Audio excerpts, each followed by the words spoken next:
ገብቷል አይደል? ስለዚህ ያ ስለሆነ አሁንም እኛ የምንፈልገው ሄርሜላ በመገኘቷ አሁንም ደግመን እንላለን በጣም ደስተኛ ነን። አንዳንዴ ምንድነው እንግዲህ ሄርሜላ ከዚህ ልጅ ጋር ህይወት ሰላም ጤና ይስጥልኝ ውድ ተመልካቾቼ እንዴት ናችሁ? ደህና ናችሁ ወይ? ሁሉ ሰላም ሁሉ መልካም ነው፣ እግዚአብሔር ይመስገን። እኔ በጣም ደህና ነኝ። እንግዲህ እየላችሁ የመጣሁት አዲስ ቪዲዮ ነው። አዲስ ቪዲዮ እየላችሁ የመጣሁት የአብርሽ ወንድም ታላቅና ኤፍሬም ተገናኝተው እንግዲህ ሁለት እህትማማች ተገናኝተው ስለ አብርሽ አንዳንድ ነገር ሲያወሩ ነበረ። አብርሽ እንግዲህ ወዶ ፈቅዶ ነው እዚህ ነገር ውስጥ የገባው። ሄርሜላ ደግሞ እኔ በጣም ብዙ ሰዎች ስለ ሄርሜላ ቀንተህ ነው ወይ በወንድምህ እንዴት እንደዚህ ታደርጋለህ? ያንተ ምክንያት ምንድነው? በሚል ሁኔታ ሶሻል ሚዲያው ሙሉ በሙሉ እኔን በጣም ወቅሰውኛል። ነገር ግን ነገሮቹ ሁሉ በጣም ከባድ እየሆኑ ስለመጡ እኔ ባለፈው ሄርሜላን ካነጋገርኳት በኋላ ሄርሜላን እኔ በፍጹም ምንም ተንኮልም አስቤም አይደለም። ሄርሜላ በራሷ ፍላጎት ነው የጠፋችው። ምክንያቱም ግን የጠፋችበትም ምክንያት ለምን እንደዚህ እንዳረገች በምን በሚመለከት ሁኔታ እንደዚህ እንዳረገች ሄርሜላ ለዚህ ደረጃ እንዳበቃት ችግሯ ምንድነው? ስለተገኘች ደግሞ በጣም ደስ ብሎኛል። ነገር ግን ሁላችንም በጣም ተጨንቀናል።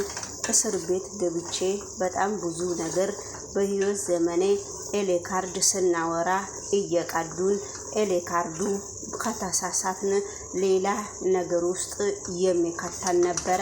ነገር ግን እኔ ምንም በማላቀው ነገር እሱ ወዶ ፈቅዶ የገባበትን ነገር እሷም ወዳ ፈቅዳ ያደረገችው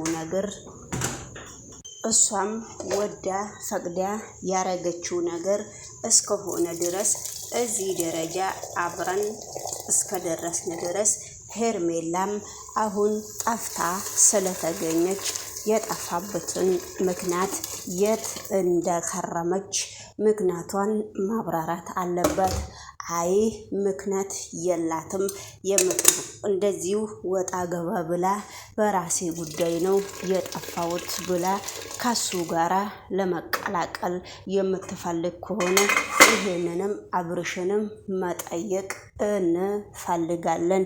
ምክንያቱም እንደዚሁ ወጣ ገባ ብላ እወድሃለሁ፣ አፈቅርሃለሁ፣ ይቅርታ አድርግልኝ የሆነ ምክንያት ዝም ብላ ፈጥራ የምትሄድና የምትመጣ እንደማይሆን፣ ስለዚህ የኛ ስምም በጣም እስከጠፋ ድረስ አንዳንድ ነገር ማረግ እንፈልጋለን። ስለዚህ ይሄን ነገር እሷ ነች ያደረገችው። አብርሽ ወንድምን ለብዙ ነገር እንዲበቃ ያደረገችው እሷ ነች። እኔና ወንድሜ እስር ቤት እስከምንገባባ ድረስ ነው የደረስነው። እኔ የሄርሜላ ምክንያት በደንብ ማወቅ እፈልጋለሁ ብሎ አብርሽ ኤፍሬም ለታላቅ ወንድሙ ተናግሯል። እንግዲህ ውድ ተመልካች ነገር ግን ቢሆንም ባይሆንም ነገሮቹ በጣም ከባድ ደረጃ ላይ አብረው እየደረሱ እንደሆነ አብረን እንግዲህ እያየን ነው። ስለዚህ ወደሚቀጥለው ቪዲዮ ደግሞ ታላቅ ወንድሙ የአብርሽም እኔ ሄርሜላ ስለጠፋች በጣም ጭንቅ ብሎኝ ነበረ፣ አሁን ደግሞ ተገኘች ሲባል በጣም ደስ ብሎኛል። በነገራችን ላይ የጠፋችበትንም ምክንያት አንተ ብቻ ሳይሆን ሁሉም ቤተሰብ ማወቅ ይፈልጋል። ነገር ግን በጣም ብዙ ደረጃ ላይ የምንደርስም መስሎኝ ነበረ።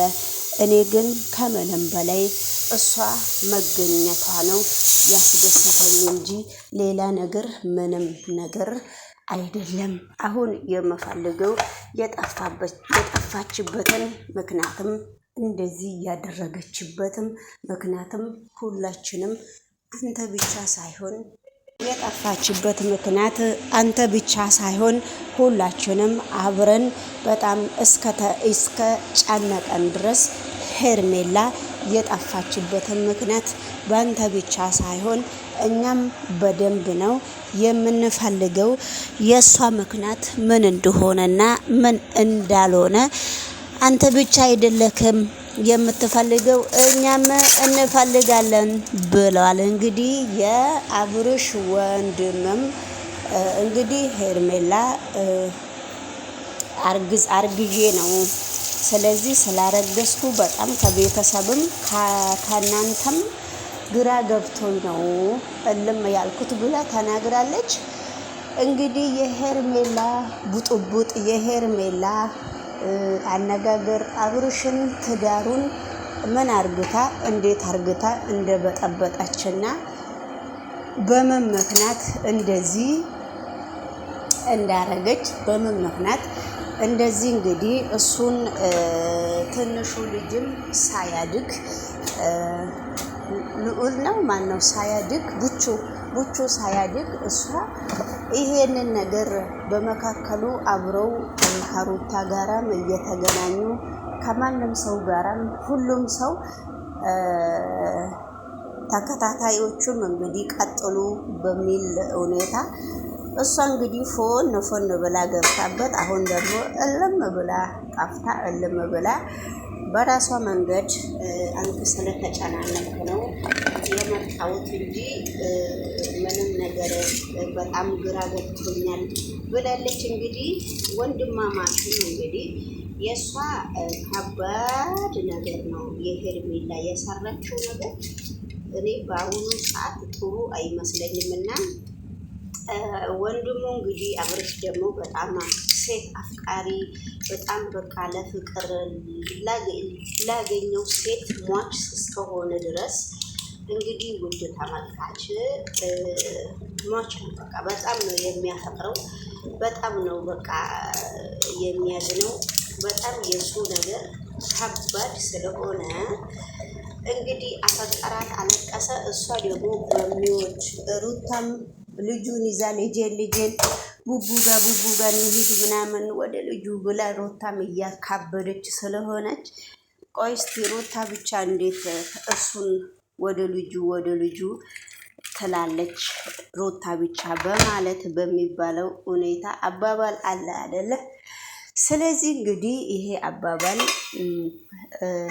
ወይዘሪት ሄርሜላም አርግዣለሁ ብላ እንግዲህ የእውነቴን ነው እንዳትሸሸኝ አደራም ቃልም ይሄን ነገር የምነግርህ ከኔ ጋራ መጋፈጥ የምትችል አይነት ብቻ ስትሆን ነው ብላ እንግዲህ ቡቅ ብላ ተናግራለች።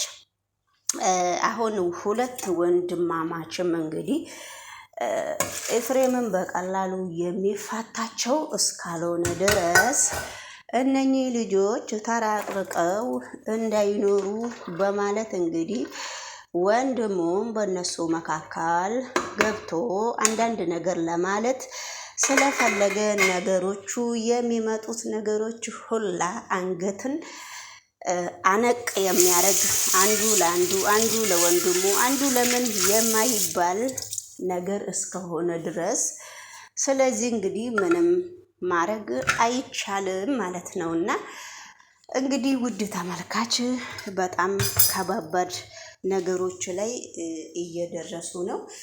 አሁንም እንግዲህ ወንድማማቾች እንዳይራራቁና ወንድማሞቾች እቺ በመካከላቸው መታ መጋኛ እስከሆነች ድረስ ነገሮቹ በጣም ከባድ ይሆናል ማለት ነው። እና እንግዲህ ውድ ተመልካች እናንተም ላይክ እያረጋችሁ ዩቲዩብ ማናጀርንም ሼር እያረገ ይሄን ቻናል ማሳደግ ከቻልክ ሞክር እስቲ ከኔ ጋር። እኔም እንግዲህ ማንም ሰው አዳማጭ ባይኖረኝ ማንቦቅቦቅ ነው ማንቦቅቦቅ። ላይክ አድርጉልን እስቲ እሺ ጋይስ፣ አይ ላቭ ዩ። የተከራከርኩ ነበረ። ጠዋት አግኝቼዋለሁ። በቃ እንደዚህ አይነት ነገር አላደርግም ብሎኛል ብዬ ሳልጨርስ ያ ነገር መከሰቱ በጣም አበሳጭቶኝ ነበረ። ከአብርሽ ጋራም በጣም በብዙ